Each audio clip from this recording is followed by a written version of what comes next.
Hello there, folks, and welcome back to the Brightworks. Today we are taking a look at Forge version, 2.3, I was going to say 1.2.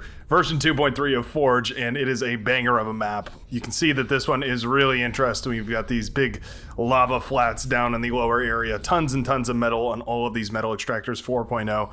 And I'm really excited to take a look at this match. I believe this was a viewer-submitted match, but I say I believe because I'm not quite sure. This is my public service announcement to everyone who might be submitting a game. If you're going to submit a game, which I'm happy to review, I love having you guys on the channel, and you can always go show off these games to your friends, maybe show your mom, tell everybody you know that you play Beyond All Reason, help that game grow.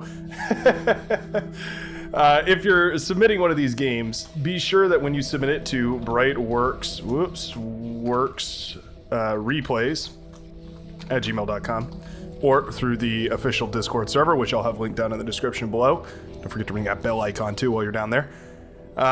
When you submit them, be sure not to change the file name, because if you change the file name up, it can mess with the it can mess with the way that Bar reads them when I put them into the demos folder, and it can cause a little bit of an issue.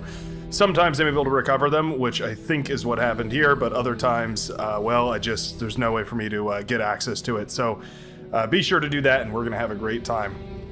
Anyways, all that aside, spawning on the western side, representing our red team, it's gonna be Jesus. Jesus, accompanied by the orange player here, D's Nuts. Brothers, I believe, in the nut producing business. I'm a big fan of cashews and pecans, although I've been known to sample the occasional peanut as well. The peanut, much better than the chickpea, as everyone knows, but I'm not opposed to either. Spawning on the on the eastern side here, we have Helidoy, or maybe it's Helidoy. Helidoy going to be our blue team leader, dressed up in Armada fashions and going to be reflecting that Armada playstyle here, hopefully getting a bunch of ticks out on the field. Oh, there already are ticks out on the field. Nicely done, Helidoy. Getting those units out, we do love to see it. A couple of blitzes rolling across the map here for Jesus. Very, very good to see. These can definitely do a lot of damage, especially early on into the game, and unless they get stuck inside of a crystal. That one was getting a little too friendly with the crystals there, and ended up getting stuck inside the sauce. A little bit lost in the sauce, if you will. So this map is a little bit different than the one that I have the most experience on, but generally speaking, it's all the same thing. So there's these metal extractors on the low ground that are all worth 4 metal, and then there's these backline spots that have metal extractors that are worth quite a bit less, half as much per spot, but there are quite a few more of them. So there's some interesting tactics that usually come out here, and it's always really interesting to see. Typically the players on the low ground here are going to be hyper aggressive, whereas the players in the backline are going to be forced to ego up a little bit harder, just on account of the fact that they don't have as much metal accessible at the start of the game. DZNut's pushing pretty far forward here, but I do believe going to be able to deny the metal extractor here with a laser turret, if not the commander. Space Dogeman is moving in to try and shut this down. Gonna go for the D-gun, I hope. No, not necessary. Just the laser gun for now. Blasting away at each other with those lasers. Always good fun. Meanwhile, down south, things are looking a little bit better for Helidoy, who has moved a pawn across, getting a couple of these ticks out. Yep, might as well. Trading a pawn for a couple of ticks. Not a bad trade per se. Ticks are essentially a non-cost, and pawns are a minor cost. But it is important that we're sniping these metal extractors, so this is really, really good to see. These metal extractors that are worth quite a bit more metal per extractor, they're definitely more valuable when you snipe them. So trading out pawns to even snipe one of these 4 metal per second metal extractors, definitely going to be worth the cost. Getting these energy producers up, the geothermal power plants, up and running, very, very important. I'm going to adjust my microphone here. Give me 1 second. Hopefully this doesn't sound too abysmal in your ears. There we go. Get a little closer to you guys so I don't have to yell quite as loud. Maybe you guys are uncomfortable with the yelling. I like to overcompensate that way. If it's a little too loud, you can always turn me down. But I've had problems in the past where audio is too quiet, and then people have to turn me up, and it spirals out of control very quickly. Abello, or maybe it's Abuelo. I mean, there's no enunciation mark, so I guess it's just Abello. Our purple player here for the blue team, pushing pretty far forward. I will note that this game is fairly imbalanced. the difference between the highest player on the blue team and the highest player on the red team is quite notable. But after that, the second highest and the second highest for both of these teams here are the same ranking, and it's pretty close on the third and the fourth. And so going down the list, I think that's probably fine. Also, the blue team has a couple of younglings, if you will, a couple of noobs making their debut. Certainly on the Brightworks, but also maybe even just to Beyond All Reason in general. I've noticed there's a lot of new players in the game recently, which is great. I'm always super happy to see new friends joining the game. I played a couple of matches with some lower ranked players earlier today, and that was a lot of fun. A lot of coachable moments in there. And I'm always thrilled about that. I feel like in a past life I was definitely like a youth soccer coach or something of that nature. I just it comes naturally to me. Anyway, Crisper up north is going to be pushing forward. Ooh, excellent D-gun right there. Wipes away all of the incisors for Rocket, who was pumping them out. Very sad to see. That's a lot of metal right down the drain just from a single 500 energy flick of the wrist from this commander. Crisper burning them down to a molecular level, well beyond crispy. Geez, names like this, man. X68X underscore funky stud underscore X421X. Pushing forward here with the commander. From now on, you will be referred to as Pink. Because, God help me, I will not be pronouncing this name every single time. Maybe we could just shorten it to Funky Stud, but I'm a little bit frustrated with that name, so we're just going to call you Pink. Pink down south is going to be in charge of holding this line with a little bit of artillery support from Junkanji, who is the backline player here for the red team, or the backline player on the southern side of the red team anyways. Backline is very boring on this map, I gotta say. I never enjoy playing the backline on this map. Usually the backline is a really fun place to be because, well, you get the opportunity to play with some of those late game, you get to tech up, you get to be really greedy, right? And you have the expectation that your teammates are going to cover for you. But on this map, you can actually get way more resources being on the front lines, getting these geothermal plants up, getting reclaim off of the enemy's units. The 4 metal per second extractors are very, very powerful. Yeah, you often can do much more work on the front lines. You just have to be sure to balance it, right? If you lose your entire army one too many times, you're going to pay for that. You're going to pay for that with a loss of game, if not at the very least a loss of base. You can see these geothermals coming up is quite nice. That's 600 energy on top of whatever these wind turbines and solar panels and all that other good stuff can produce. Very, very nice to see. You definitely want to grab as many of these geothermals as possible. Wouldn't mind seeing them upgraded to advanced geothermals, although recently I've been using the Prude more. I've been playing a little bit of Armada. I've been switching back and forth actually, but when I was playing Armada I was trying the Prude, and it's actually quite nice. Let me show you a quick look at why.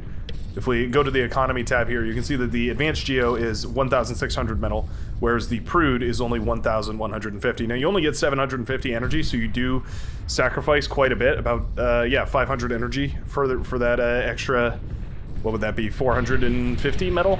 Quick maths, don't quote me on it, but yeah, the energy drop off is still well worth the safety. So I would definitely recommend Prudes in the backline here, and maybe an advanced geo up here.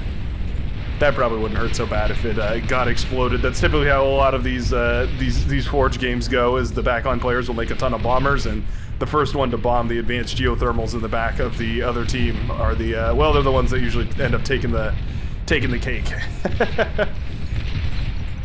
Heavy laser turret, dumb firing into the dark. Oh, there we go. Nicely done. Yeah, I don't know if we have vision over here or if we're just blind firing, but it is quite nice. This is kind of an interesting thing because when as the heavy laser turret is firing, it's gaining experience, right? So this is just an infinite XP glitch. Hard to see what's going on over here because there's this volcano, right? So it's difficult. I'm gonna zoom in a little bit here. Go into my first-person camera mode. I can actually do this now without bumping into the microphone. That was a huge problem back before the era of the microphone stand. Thank you, by the way, to all of you lovely viewers. You were the reason I was able to make those upgrades in the first place, so I really do appreciate it. Special shout out to Jacob. You're one of the fans who's been tuning into those streams, and you've contributed a ton of donations. So if you're out there listening, Jacob, this one goes out to you. Dedicate this video in your memory. No, I don't think Jacob's dead, or at least I hope not. Jeez, I feel terrible. But no, Jacob is a longtime viewer of the stream, and super happy to have them here on the channel. Anyways, enough fanboying about Jacob. There's fights going on all over the place. You can see that with aerial cam 5 sweeping around the side here. Looks like a commander is in a lot of trouble. It's the orange commander goes down in a thick, hot pool of lava that is now seeping into the energy crystals around. Will the blue commander be able to reclaim all of that juicy metal on the front lines? Will it eventually turn into a victory? Will these thugs continue pushing forward? Will the cries for help from D's nuts eventually go answered? All this and more coming up next. Red tank's heading in now, and that's nice. That relieves a lot of the pressure here from CRISPR. CRISPR's front line was under quite heavy siege from these artillery bots, as well as whatever tanks were over there.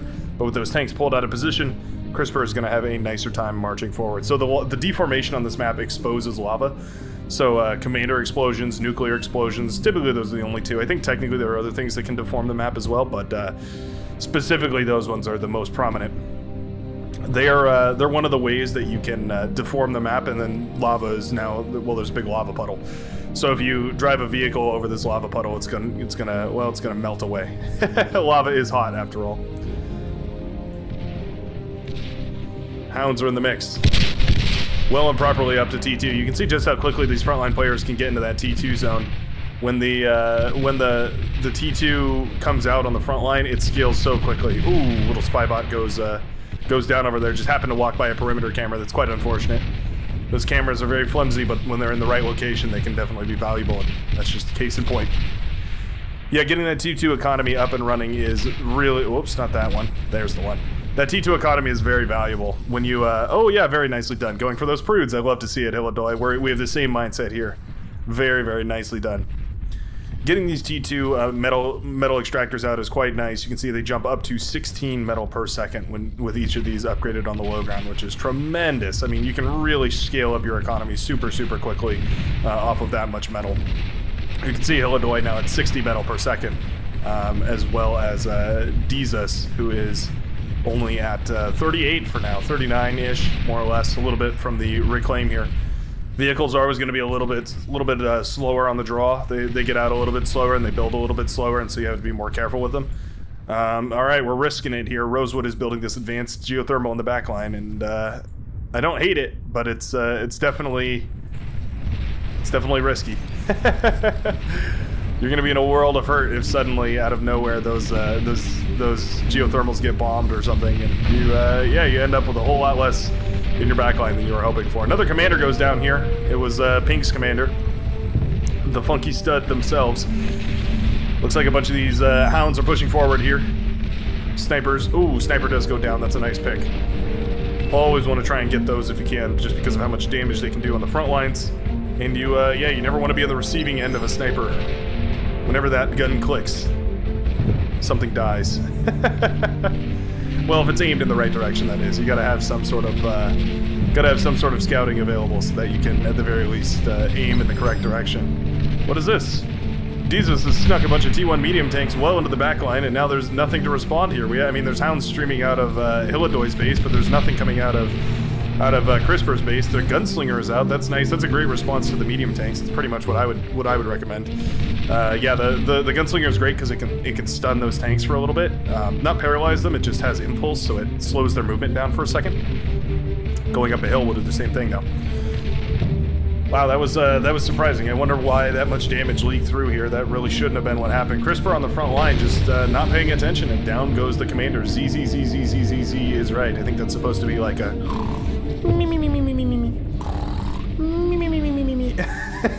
snoring sound effect, but yeah, CRISPR was just not in the game for a second though. That was a bit odd. I'm not sure what happened. Just a little bit of an APM stall, or maybe just had to go check on the dog or talk to the wife or something. Whatever it was.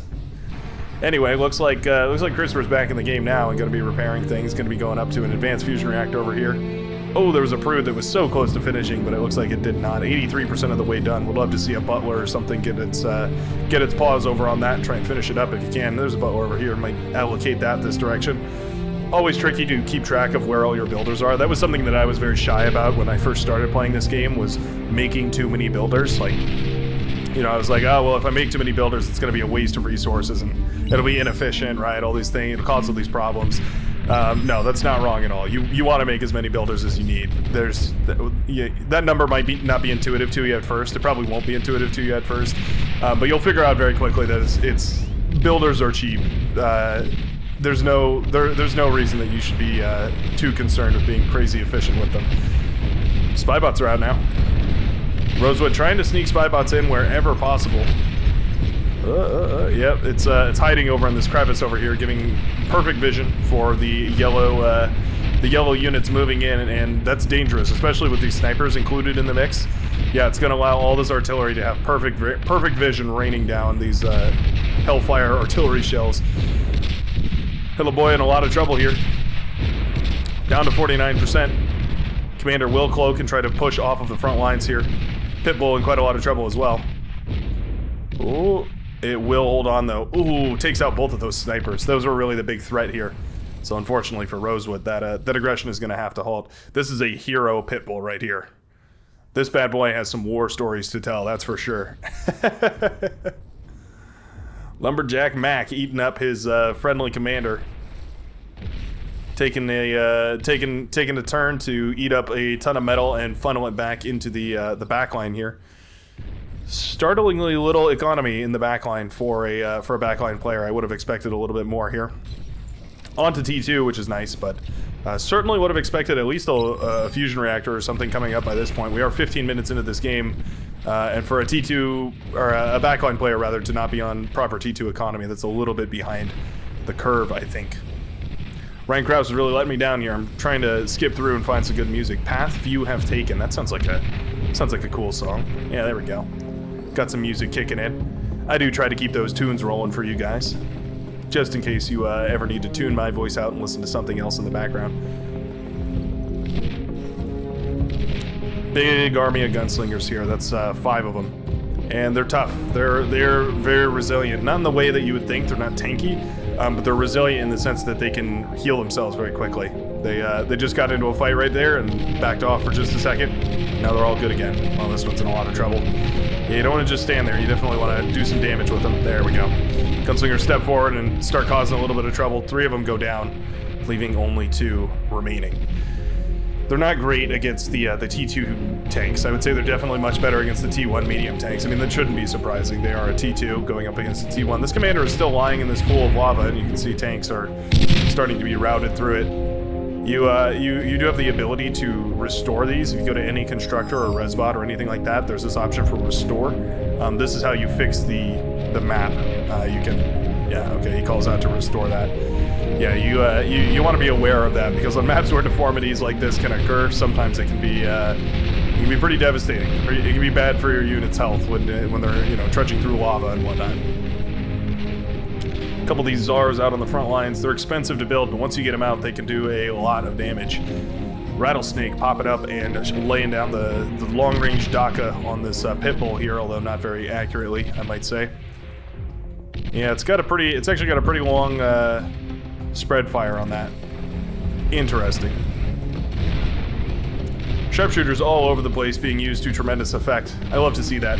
Sharpshooters are one of those units that if they can fire multiple times in a row, you can get a really huge amount of value. Looks like people are trying to send Junos across, but they're being intercepted by the mountain in the middle here. I'm not sure where that Juno is coming from, but yeah, it keeps hitting this mountain right here, so certainly there are no radars or radar jammers on that mountain, but if you're trying to get into the back line, it's not going to work quite as well. Yeah, so what I was saying about these sharpshooters, right? They excel at doing the damage in huge bursts. So you want to get them into combat and then get them out, and you only want to put them into combat when their gun is charged, right? So you don't want them to be on the front line firing constantly. You need to bring them to the front, have them fire, and then back them off here. And having these tanks and as well the Quakers for artillery support, very, very nice to see. Marauders are out here for Helidoy, as well as the commander, who's decided to fly on forward. Just hanging out, watching from the air. Not sure exactly why the commander was moved forward like that. That was a bit odd, but yeah, the Marauder are, wow, they're actually taken down. Marauder are jumped on by a bunch of these bulls. Bulls and Marauders are fairly evenly matched, believe it or not. The bull being 950 metal and the Marauder being 970. It's yeah, it's actually a fairly even match between those two, but certainly you would expect the Marauders to try not to take that fight, right? The Marauder's superpower is the fact that it can run away super quickly. Kind of a shame to see those all lost there. I mean, they can always be resurrected, right? There's still these wreckages and you can still resurrect them. Man, the lava is doing so much damage to these units, though. Yeah, that's really unfortunate. That's just free damage on those units, and you really don't want to be giving your enemy any kind of free damage. Not ideal, as far as I can see. Hilidoy is getting up this T1 lab. I think tick spam is probably the idea here. Probably worthwhile, considering we were getting into that T3. There is I was just about to say, a Vanguard wouldn't be bad. We do have one out on the field right now. Yeah, you can put this Vanguard in a really inconvenient spot. You can put it, like, up on this hill somewhere. Wouldn't mind seeing it come up on the hill over here and start raining down artillery fire like this. Of course, it can also walk around this side and start raining down artillery fire over here as well. Yeah, those spiders, they can be really, really dangerous. You move them into the right position at the right time, and they can definitely swing a battle in your favor.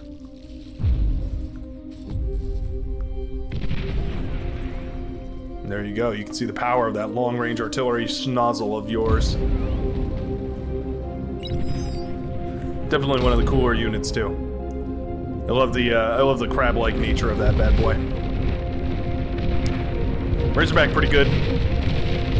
It's not going to hold up against too many of these bulls, but there is the sharpshooters for fire support. Going to try and take down as many of these bulls as possible. I think the Razorback will fall. Indeed, it will. Disappearing. There it is. And reappearing. And yeah, we are going to see the Vanguard moving up onto the hill here. Moving out of harm's reach, very, very nicely done. There are resbots to pick up these corpses, and that's very nice as well. With this Vanguard getting up on the hill, it can actually shell away pretty far as well, so that is, yeah, that's quite nice.